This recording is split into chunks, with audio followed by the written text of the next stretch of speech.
Welcome back, sports fans. It's your host, Alex Vargas. Welcome back to Visitor Parking, episode 60, baby. We have had a hell of a good time, haven't we?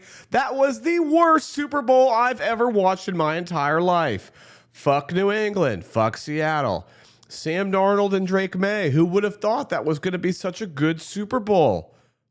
Nobody thought about that. Oh, God, I remember I told you all. I said, this is going to be the worst Super Bowl of all time. And everyone's like, no, I'm just mad the Baltimore Ravens aren't in it. And I'm like, no, I'm fucking not. No, I'm fucking not. I am. But I also know that Baltimore Ravens would have kicked the fucking Patriots' asses. We were up 10 fucking diddly squat. I was at the game when we played Drake May. Drake May's a beast. Don't get me wrong. Who wouldn't want him on your team? But also, he's not that good. Sorry, he's not that good. Not that good. Drake May is just a smaller Joe Burrow, if you ask me. It was an off year in the NFL. There was a lot of tectonic shifting going around. Teams that have not been good traditionally all had new quarterbacks. Jalen Reed, fucking Caleb Williams, even the Browns. Shedeur Sanders was doing well. Like there's a shift coming in the league right now. Aaron Rodgers was on the Steelers. They kind of worked their way they willed their way into the playoffs. Mike Tomlin, one last gasp. There's just a lot of aging goats that are on teams right now. And then there's new players coming up, but there's a big gap between, it's just, I feel like there's a large talent gap of the GOATs. We used to have DeAndre Hopkins, Aaron Donald, Aaron Rodgers in his prime, Peyton Manning, Tom Brady, who else? Joe Flacco. There were so many elite quarterbacks and players, in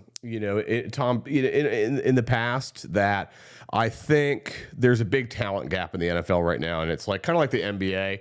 LeBron James, Kobe Bryant, that was the old guard. The new guard, I honestly couldn't name a lot of NBA players right now. It's just not the same league as it was. So I think there's a lot of people that are waiting to make a name for themselves. And I think next year we will see a lot more dominant NFL teams, and we'll see who's still going to be around. But I think this year, honestly, there was a lot of one-hit wonders, and who knows if we'll see him again. But more power to him. But yeah, that was probably the worst Super Bowl of all time. The halftime show, I loved it. Bad Bunny, baby. Dude, I get why they want us Hispanics out of the country, because they don't like a little spice on their chicken. They don't want them dancing and twerking and consuming and buying things. Like, so what was his thing? Like, they were all... So what was Bad Bunny's thing? They were all like in the grass, in the weeds in Colombia or Puerto Rico, and, they're dancing and twerking, and then they're buying like, tamales, and they're like buying corn, and they're just buying some stuff like street vendors and like happy people dancing everywhere. Like, I love that for Bad Bunny. I love that for the American people. I think they did the right thing by not making it about Donald Trump, not making it about ICE, and just showing like this is like the culture of America too. Like the people that work these street corners, the people that are like the ones, doing un poquito baile, and the ones that are dancing and having fun and just family, just making love, like thrusting your hips, and like everybody just dancing and having fun. Like that's who you hate on. It just was kind of crazy to me. Nothing more divisive either than doing a halftime show separately. Like, when did the right become such pussies? Like Jon Stewart said, like, when did you guys start hating on all these cultures? And you can't go 15 minutes without country music. Like, we can't just have a couple, I don't know. I liked the halftime show. I have been listening to Bad Bunny ever since the halftime show. It was nothing but happiness and bliss. It was such a great break from the police shooting people in the face. I was like, wow, can we get more Mexican music, please? More Latino music? Like, so I've been listening to Bad Bunny nonstop, baby. So Bad Bunny, I'm on the Bad Bunny train, boy. But yeah, the Super Bowl was boring AF. What did I like? Oh, the Olympics are on. I love the Winter Olympics. I'm a Winter Olympics guy over a Summer Olympics guy for sure. I played hockey growing up. I'm big back, so I like the cold. I think that the Winter Olympics is fully goated. Even seeing those skinny little twinks skating around on the ice has been tight to watch. And the guy he's actually grew up where I grew up. He's from Vienna, Virginia. He skated at the same rink I skated at, Skate Quest. And it's actually really cool because my daughter went around that rink and she knows the guy for doing the backflips there, Alex Ilya or something. I think his name is Ilya Alexander. But we'll get him up there. But yeah, Lindsey Vonn, poor girl, broke her leg. She broke her fucking leg. It was awesome. Like, did you see it? Oh, she came down. Like, girl, what are you doing? You're 40 years old. Like, I'm flying. Oh, my leg. Like, and she had to get helicoptered off. This is an insensitive take. I get it. But, sweetheart, you broke your leg last time. Like, you're skiing 70 miles per hour. Like, what did you think was going to happen? Your ACL is not better. So she caught a bad edge. I think she caught it with her pole. So that really fucked her up.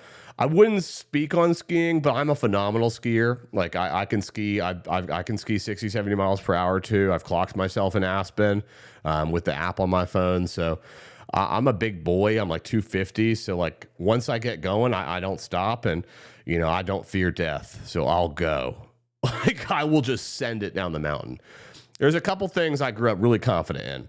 I knew I was a great ice skater. I knew I was a great skier, and I knew I was a great football player. So I'm like, I love contact. I love flying fast when I can because as a big dude, like ice skating and skiing, it lets you fly. Like I'm free as a bird. I'm light as a feather when I ski, and I've got huge legs, so I can stop. And it's not trouble for me to cut through.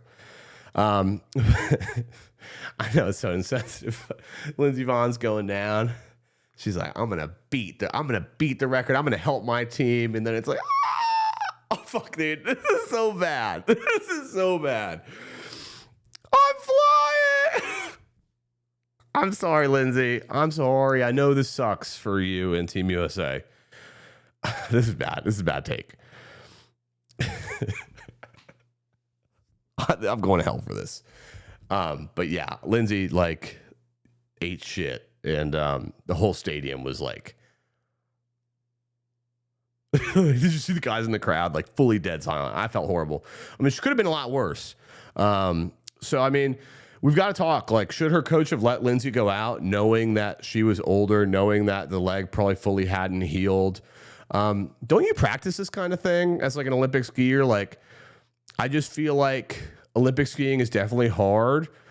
But as an experienced skier, like, I don't know. Is it pressure or is her leg? I think her leg probably just gave out, honestly. So kind of a shame that they let her do it. I think that anything I know about the Olympics is nobody's 40. I don't know a lot of 40-year-olds in the Winter Olympics or this. Like I think Shaun White isn't doing it anymore. And I want to know how old Shaun White was when he stopped. But yeah, that was hard. I hate how it's on so early. Who the fuck picked Milan for a minute? Like, we can't watch the Olympics. I have to literally wait until like nighttime to watch the replays, and I already know who won the medal, so it's kind of shit. Other than that, the speed skaters, bro, how talented. How the fuck did Jake Paul get such a fucking hot girlfriend, dude? The guy's a piece of... How? Like, he must be a nice guy if that girl likes him, and I can't live with that because he likes Trump and JD Vance, like... The guy just can't be a good person, so I just have to kind of lump her in. I don't think she's a good person either if she's with Jake. Hot take. Don't like him. Try to like the Paul brothers. I like Logan's arc. I like his story. I like how they do whatever the fuck they want. That's pretty cool. I do kind of see Jake is a little too antagonistic. I think you can build a life on rage baiting, but should you? At that point, it's no different than OnlyFans popping your pussy for money. Like you're selling your fucking identity to be hated and make millions. Like, I don't know. I just don't agree with it, Jake Paul. Sorry. Poor form. But your girlfriend did amazing, or fiance, whatever she is, Jeddah. She was fucking killing it out there. Speed skating is hard. If you guys have ever, I can only compare speed skating to if you've ever been cycling, when you put the cycle up to like a level 10 or whatever it is, the highest level a bicycle can go, like a stationary. That's really how speed skating feels. It gets that deep burn in your thighs. So a lot of those people have to have massive leg strength to stay in that squat, hold that tension, and still be able to have the fast twitch to lift your knees. Speed skating is cool. There was a black speed skater who won in the females, and I was just, the whole time I was just thinking, fuck, you guys found this too? And I know, like, Brashear, like, you guys already have like black skaters, and that's cool too. And like, it's Black History Month, so I would like to highlight this skier. She's a 3-time Olympic speed skater and flag bearer for Team USA. She's chasing gold again as she prepares to compete for the 1,000-meter race, which is twice the distance in which she won gold 4 years ago. So she's already won gold before. But yeah, Erin Jackson is a beast. So I would like to highlight that for Black History Month. You guys seem to take all the sports from us, basketball, football. Now it seems like you're going to take hockey and speed skating. So cool. Nice. No, I'm just kidding. But you do deserve some recognition for that, because it's like, I'm Latino and like we got baseball and soccer, obviously. So those are kind of our natural gifts. It just feels like you guys have every single fucking gift in the book. You know, it's like, can you leave one? Can you leave one for us, bro? Like, I'm half white too, you know? So, I'd like to do a segment on this for not just because it's Black History Month, but because I like celebrating. I think the black quarterback segment, which I did about Lamar Jackson, was really cool. And it talked a lot about how they treat black quarterbacks differently than white quarterbacks. And I talked about systemic racism. I talked about Jim Crow. I talked about how the Civil Rights Act, 1965, was not that long ago, and people forget. So, how do you say his Shedeur, whatever the fuck his name is? How the fuck do you say that fucking name? Shedeur Sanders. I'd like to talk about kind of the difference between this young man and how he was treated coming up in the draft. I watched him play at Colorado. I watched him play at Jackson State. I watched him play at his local high school. With his dad coaching him. I had never seen a human being get more hate for having a great relationship with their father or family. I'd watched this guy be proud of himself, have confidence, have friends, video game. He didn't grow up in the ghetto. He didn't grow up poor. And maybe because this brother, this child of God, didn't have that struggle story, he was condemned. And they couldn't let him be proud. They couldn't let him have a proud father who was the greatest athlete of all time in the NFL. They whites, some whites, could not live with the fact that Shedeur Sanders was not only naturally gifted, also came from a great background, a stable home, a great family. There was no surprise story coming where young black man makes it out of the ghetto and only relies on his talent, can't speak, wasn't taught things he should be, because, that storyline that America wants to believe is the only path for a young black man like that. Shedeur didn't live that. Shedeur lived a great life, and he's been in the media, for years. He's got the YouTube channel with his family. He's got so many gifts and talents that I think people don't want to acknowledge it, because, again, if they acknowledge him, they'll have to acknowledge all of them. And I think that's hard for a lot of white people to do, is look back and say, okay, I'm not racist, but I can admit that there are some systemic racist people out there. There is a system that is built to this narrative around the black quarterback, around the black, this leadership position. You can't be smart. You can't be educated. You can't have a wealthy background. You can't be proud. You need to be fucking humble. I mean, that's all bullshit. You go look at Jackson Dart or Cam Scataba with their iced out, he's got 3 girlfriends. Can you imagine if Shedeur Sanders showed up to the draft with multiple girlfriends or with multiple people around him? Like, they would crucify that young man. I mean, for God's sakes, all these billionaire owners who own the league, and truth be told, they didn't like Deion telling them where their son was going to go. If you're a billionaire who's never played a sport in your life, you're not going to let this black athlete tell you where their son is going. So you can't tell me there wasn't a lot of racism in there, because I've been in those rooms with racist people. I know how they think. I know for a fact that putting him where he went in the draft so late was intentional. It was meant to humble him. It was meant to disrespect his father. It was meant to knock him down a couple pegs, because anybody can see the way he stood in the pocket in Colorado, the way he beat Bo Nix, took on Oregon, the way he played those great teams and won a lot of these games. I don't see how you could see it otherwise. And you know what? This kid was humble through it all. He held his head up high throughout the entire situation. He showed up to the press conferences. He never disrespected his coach, Kevin Stefanski, which fucking hated Shedeur. And now that Shedeur is now that Kevin Stefanski is out, you can see how much Kevin Stefanski fucking hated Shedeur. Like, I'm happy that the owner smartened up and is like, okay, this coach has to go. But that's my thing. I think that Shedeur is a great quarterback.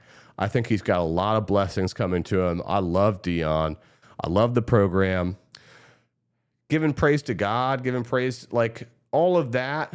We should be proud of that American family. But that's not the America that they want you to see.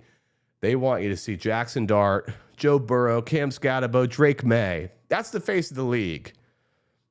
They don't want you to have your bling and your shine and your cornrows or your natural black hairstyles. Like, that's not who they want as the face of the league, unfortunately. They don't want proud young black families out there, young black men out there. They want proud white men and then humble young black men. Tell me how the fuck that makes sense. So, Shedeur, keep doing what you're doing, my guy. I'm with you 100%. Visitor parking this podcast for what it's worth is with you. But I think him making the Pro Bowl, crazy, bro. Like, he deserves it. The guy has a cannon on him. To be a rookie in this league is hard enough, and to play for the Cleveland Browns and do it, that's special. So hats off to Shedeur. The Olympics are still going on, but it is kind of hard to watch it since it's at 5 a.m. But that's about it, guys, for the sports updates. I'm going to do some research on NBA so I can keep talking to you about NBA. But honestly, I don't know a lot of the people, so I can't do much. But yeah, man, Breezy, shout out Breezy. That was the Olympic girl. I think that downhill skiing is so hard, man, but she won, and that was awesome to see. So we'll tally up some Olympic medalists at the end, get you guys some clips on that. But other than that, that's all we got, guys. Have a great week. Enjoy the rest of the week, and be safe out there. God bless America. God bless our troops, baby.